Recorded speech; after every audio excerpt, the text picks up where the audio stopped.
I took my sick mother to her dialysis appointment while my husband stayed home. When I returned, the locks were changed. His sister opened the door just enough to say, "She's your responsibility, not ours. We're done babysitting you both." My things were in a garbage bag on the lawn. I slept in the clinic waiting room that night.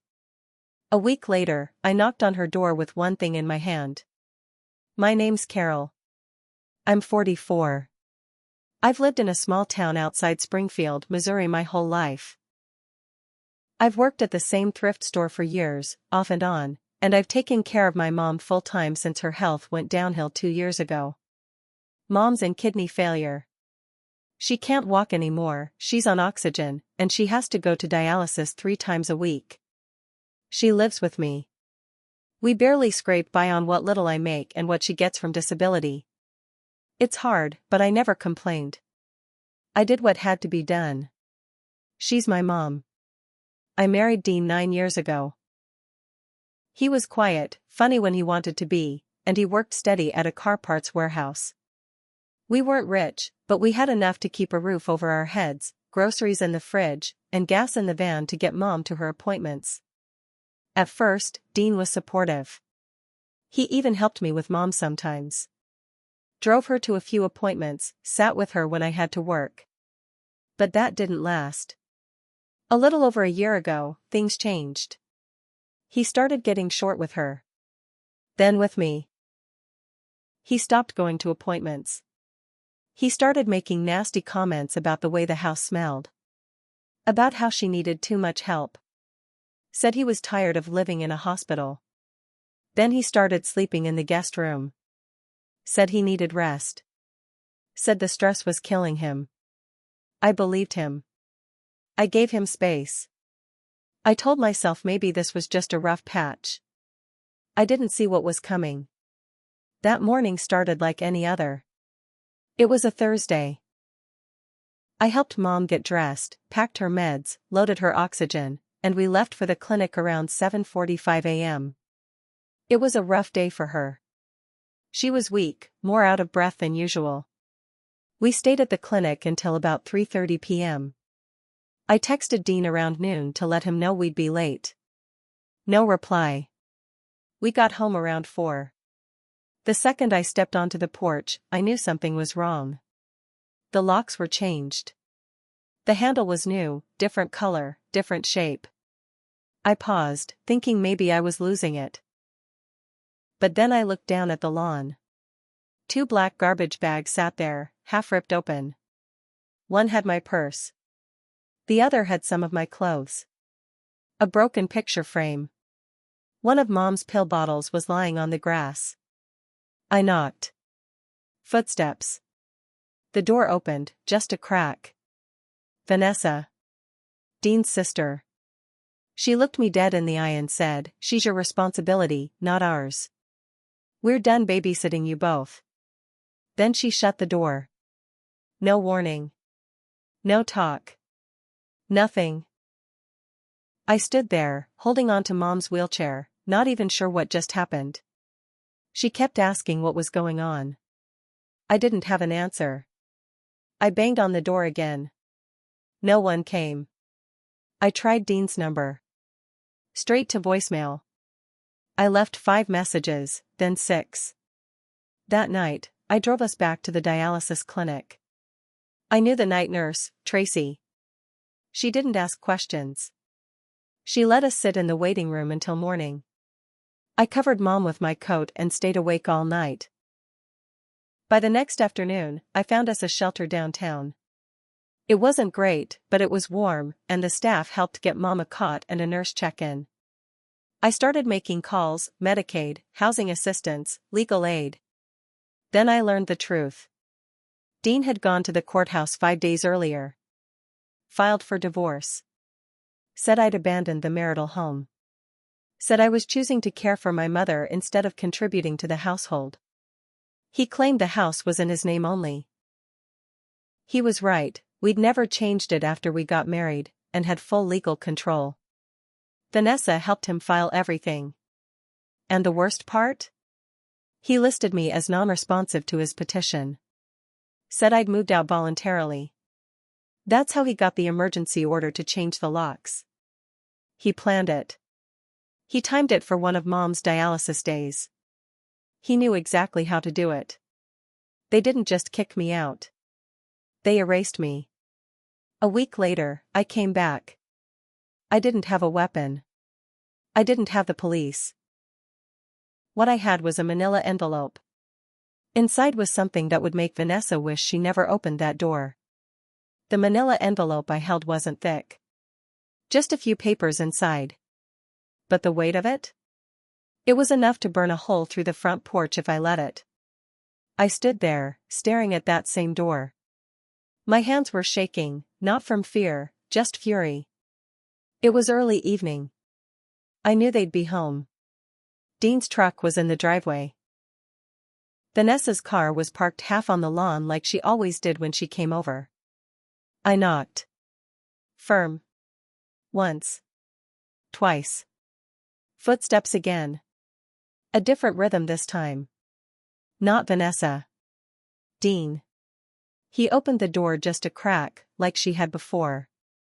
His eyes landed on me, then on the envelope. "You need to leave," he said. I didn't answer him.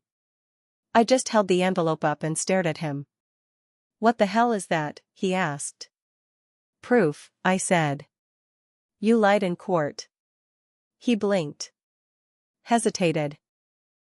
Vanessa came up behind him, her voice sharp. "She's bluffing." But Dean wasn't sure. I saw it. His hand tightened on the doorknob. I spoke again, calm and clear. "You said I left on my own. Said I abandoned you. But I got texts from you that day. I saved them. Timestamps and all. I've got statements from the dialysis nurse, too. And security footage. You planned it." Vanessa's face changed. She looked at Dean, then back at me. "So what? You think anyone cares?" I smiled, but it wasn't friendly. "Legal aid does. My lawyer does. The judge will too. You kicked out a disabled woman with nowhere to go. You falsified a court document to do it. And you trashed her meds on the lawn." Dean tried to shut the door, but I stuck the envelope in before it could close. "Next time we meet," I said, "it'll be in court." I walked away without looking back. But that wasn't the twist. The twist came 3 days later, when I got a call from the legal aid lawyer I'd been working with, Samantha. "There's something else," she said. Apparently, Dean had filed taxes as head of household and claimed me and my mother as dependents that year. He took a refund of over $7,000. All while claiming in court that we were nothing to him. Fraud. On federal documents. Samantha was already drafting a response to the divorce petition. But now? Now we had something else to add. I didn't even have to go after them. The IRS might do it for me. And that wasn't all. At the shelter, one of the volunteers named Gloria mentioned she used to work at the same warehouse as Dean. She remembered him. She also remembered that a few months ago, he got pulled into HR for something shady. She didn't know details, but it had something to do with inventory discrepancies and some new cameras being installed. I started thinking, maybe Dean had more to lose than just a house and a clean divorce. I had time now. I had help. And I had people starting to believe me. Dean and Vanessa thought they were cleaning house when they tossed me and my mother out like trash. They didn't know I'd come back with fire. A week later, things took another turn. I was still at the shelter, still helping Mom manage her treatments, when Samantha, my lawyer, called again. This time, she didn't sound calm. "Carol, you're not going to believe this," she said. Apparently, Vanessa had just filed a complaint against me. She claimed I threatened her when I came to the house. She even tried to file a restraining order. I didn't know whether to laugh or scream. Threatened her? I never even stepped foot in the damn house. All I had was an envelope. Samantha told me not to worry. "We've got proof." You didn't raise your voice. You didn't cross the porch. You didn't touch anyone. But Carol, she's trying to muddy the water. We need to be careful. So that's how they wanted to play it. They were trying to flip the story. Make me look like the unstable one. The angry, abandoned wife who couldn't handle rejection. But while Vanessa was filing lies, the truth was starting to come out in other places.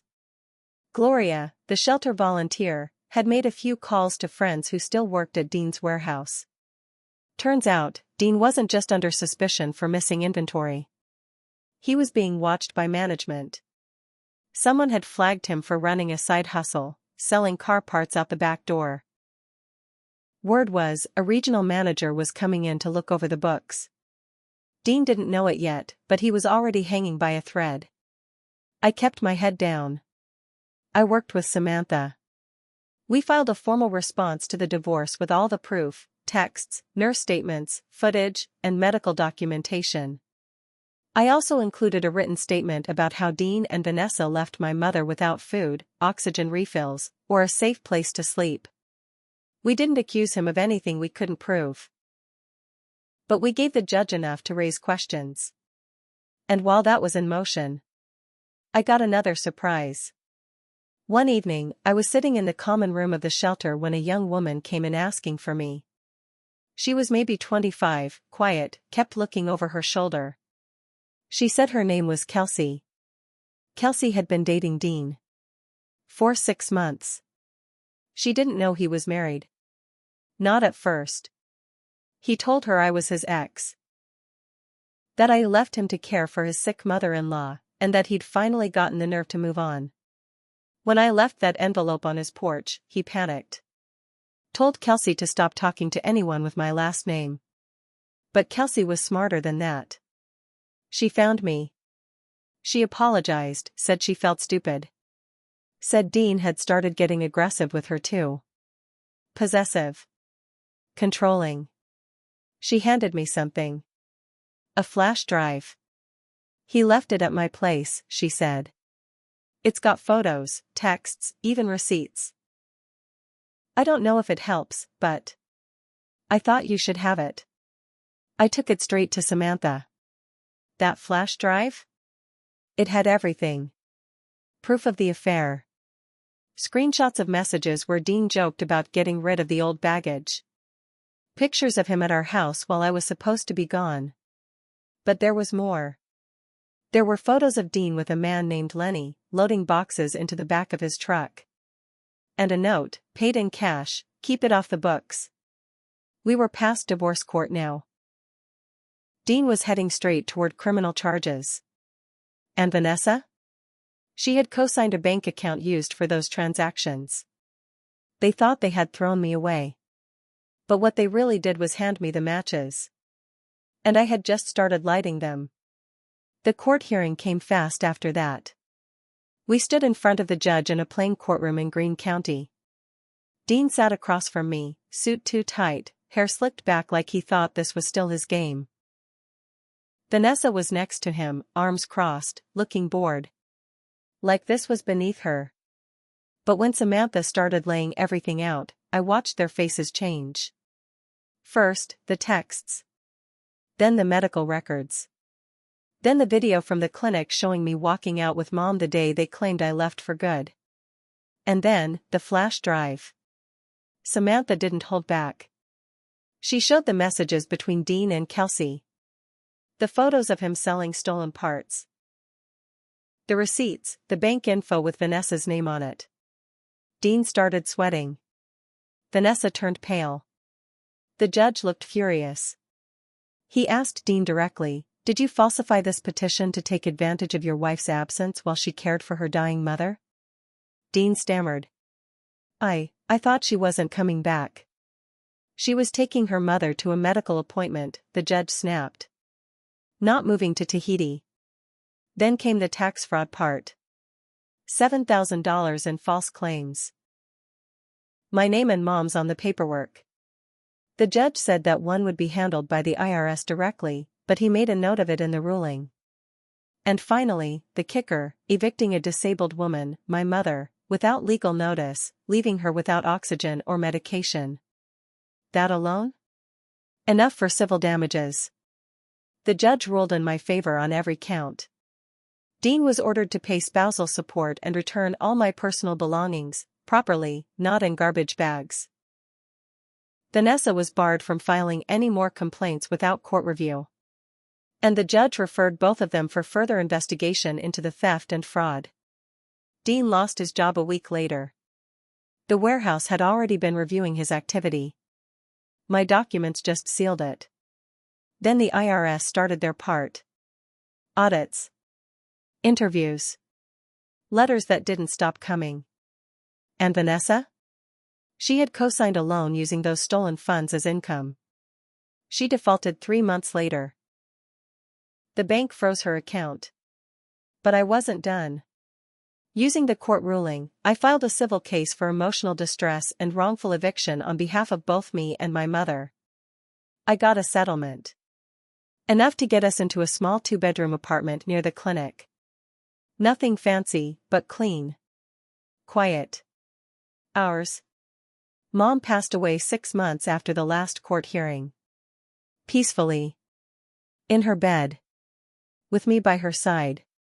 She never saw justice done with her own eyes, but she knew it was coming. She died knowing I had made sure we weren't discarded like trash. And me? I walked out of every courtroom with my head up. Not because I won money or revenge. But because I faced them all, Dean, Vanessa, the lies, and didn't break. But I'll admit something, I made a mistake too. I trusted someone who showed me who they were a long time ago. I ignored the signs. That's on me. But I learned. And next time someone tries to shut a door in my face, they better make sure I don't have an envelope in my hand. Because I know now, sometimes, the best revenge isn't loud. It's legal. It's slow. And it's permanent.